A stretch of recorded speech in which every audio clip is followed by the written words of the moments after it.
আজকে ত্রিপুরার মানুষ বেকার, তাদের কাছে পয়সা নেই, তা সত্ত্বেও 1000 টাকা করে এখানে ফর্ম বিক্রি করা হয়েছে। বলেছিলাম যে পরীক্ষাটা যাতে বাইরের রাজ্যেতে না করে এই রাজ্যে করা হয়, কারণ আমরা জানি যে ছেলে মেয়েদের কাছে পয়সা নেই এবং বাইরের রাজ্যে গিয়ে পরীক্ষা দিতে আসা যাওয়া এবং গিয়ে থেকে পরীক্ষা দিয়ে আসার মোটামুটি 10 থেকে 15,000 টাকা খরচা।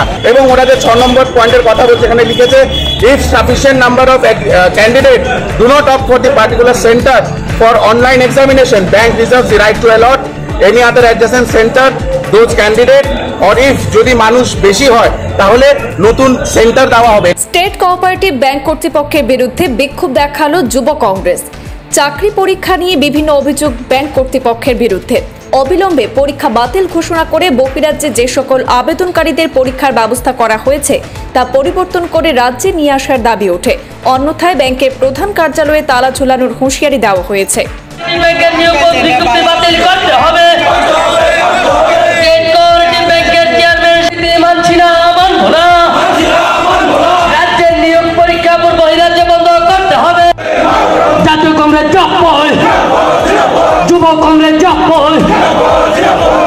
ত্রিপুরা সরকারের পরিচালনাধীন ত্রিপুরা স্টেট কোঅপারেটিভ ব্যাংক কর্তৃপক্ষ তাদের বিভিন্ন শাখায় কর্মচারী নেওয়ার জন্য চাকরি পরীক্ষার আয়োজন করেছে। ত্রিপুরা রাজ্যের পাশাপাশি এই পরীক্ষা প্রতিবেশী রাজ্য আসামের বেশ কয়েকটি শহরে নেওয়ার উদ্যোগ নিয়েছে ব্যাংক কর্তৃপক্ষ। বিভিন্ন রাজ্যে পরীক্ষা কেন্দ্র করার সিদ্ধান্তের তীব্র বিরোধিতা করেছে ত্রিপুরা প্রদেশ যুব কংগ্রেস। এই সিদ্ধান্তের প্রতিবাদে এদিন ব্যাংকের সামনে তারা বিক্ষোভ প্রদর্শন করেন। রাজধানী আগরতলার পোস্ট অফিস চৌমুনি এলাকার ত্রিপুরা স্টেট কোঅপারেটিভ ব্যাংকের প্রধান কার্যালয়ের সামনে বিক্ষোভ কর্মসূচি পালন করে ত্রিপুরা প্রদেশ যুব কংগ্রেস। সোমবার দুপুরে এই বিক্ষোভ কর্মসূচিতে ত্রিপুরা প্রদেশ যুব কংগ্রেসের সভাপতি নীলকমল দেবের পাশাপাশি উপস্থিত ছিলেন ত্রিপুরা প্রদেশ মহিলা কংগ্রেসের সভানেত্রী সর্বাণী ঘোষ চক্রবর্তীও। এদিনের এই বিক্ষোভ কর্মসূচিতে উপস্থিত প্রদেশ যুব কংগ্রেস সভাপতি নীলকমল দেব বলেন, ত্রিপুরা রাজ্যের বর্তমানে 14% বেকার, তারা আর্থিকভাবে পিছিয়ে রয়েছে।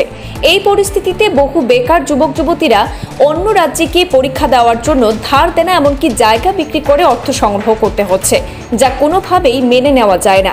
এই পরিস্থিতিতে অবিলম্বে ত্রিপুরা স্টেট কোঅপারেটিভ ব্যাংকে পরীক্ষা বাতিল বলে ঘোষণা করতে এবং বহিরাজ্যে যে সকল আবেদনকারীদের পরীক্ষার ব্যবস্থা করা হয়েছে তা পরিবর্তন করে রাজ্যে নিয়ে আসার দাবি জানানো হয়েছে। অন্যথায় তারা ব্যাংকের প্রধান কার্যালয়ের মূল গেটের তালা ঝুলিয়ে দেবেন বলেও হুঁশিয়ারি দেন। 25 তারিখ আমরা আমাদের যুব কংগ্রেসের তরফ থেকে আমরা দাবি জানিয়েছিলাম যে পরীক্ষায় 14% মানুষ ত্রিপুরাতে আজ বেকার, 14% রেকর্ড। আজকে ত্রিপুরার মানুষ বেকার, তাদের কাছে পয়সা নেই, তা সত্ত্বেও 1000 টাকা করে এখানে ফর্ম বিক্রি করা হয়েছে। এবং তারপরেও আমরা বলেছিলাম যে পরীক্ষাটা যাতে বাইরের রাজ্যেতে না করে এই রাজ্যে করা হয়, কারণ আমরা জানি যে ছেলে মেয়েদের কাছে পয়সা নেই এবং বাইরের রাজ্যে গিয়ে পরীক্ষা দিতে আসা যাওয়া এবং গিয়ে থেকে পরীক্ষা দিয়ে আসার মোটামুটি 10 থেকে 15,000 টাকা খরচা। কিন্তু তারপরেও সেই 25 তারিখ ওনারা একটা বিজ্ঞপ্তি দিয়েছে। এই ব্যাংকের থেকে বলা হয়েছে যে ব্যাংকের নাকি 6 নম্বর পয়েন্টে লেখা আছে যে মানুষ যদি বেশি হয়, অ্যাপ্লিকেশন যদি বেশি পড়ে তাহলে সেন্টার তারা বাইরের রাজ্যেতে পরীক্ষা দেবে। যেখানে আমরা ওদের স্টেটমেন্ট দেখিয়ে দিচ্ছি, সব ভুয়ো কথা বলেছে। এখানে এক্সামিনেশন সেন্টারে 1 নম্বর পয়েন্টে লেখা the examination will be conducted only in venues in following place across the state of Tripura Agartala.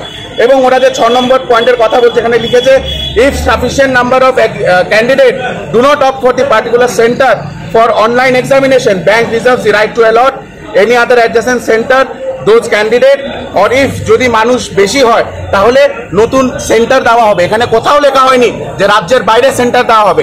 এখানে প্রথম পয়েন্টেই বলা হয়েছে যে পরীক্ষা ত্রিপুরাতে হবে এবং আগরতলাতে হবে। আপনারা দেখুন, তা সত্ত্বেও এখানে যে বিজেপির দালালকে চেয়ারম্যান হিসাবে বসানো হয়েছে, তার নিজের ছেলে পরীক্ষা দিচ্ছে, অন্যান্য অনেক স্টাফ আছে যাদের নিজের ছেলে পরীক্ষা দিচ্ছে। এখানে আমি যদি অ্যাভারেজ ধরি, ওরা ফর্ম বিক্রি করে 19,646টা ফর্ম বিক্রি করে অ্যাভারেজ যদি 900 টাকা করেও ধরি, 1,70,00,000 টাকার ওপরে ওরা খালি ফর্মে পেয়েছে। আমার প্রশ্ন হতো কিসের স্বার্থে রাজ্যের ছেলেমেয়েদের সঙ্গে এইভাবে ছিনিমিনি খেলা? এবং তারা যে বাইরে পরীক্ষা নেবে এই পরীক্ষার বিজ্ঞপ্তি তারা জানিয়েছে 23 তারিখ। এখন কোথাও টিকিট নেই, ছেলেমেয়েরা রাস্তায় ঘুরছে, ছেলেমেয়েদের হাতে পয়সা নেই, ছেলেমেয়েরা নিজের বাড়িঘর বিক্রি করছে। আমাদের কাছে রিপোর্ট আছে, জমি বিক্রি করে পয়সা নিয়ে মানুষ পরীক্ষা দেওয়ার জন্য যাচ্ছে।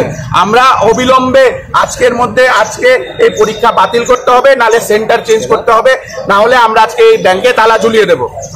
যুব কংগ্রেস।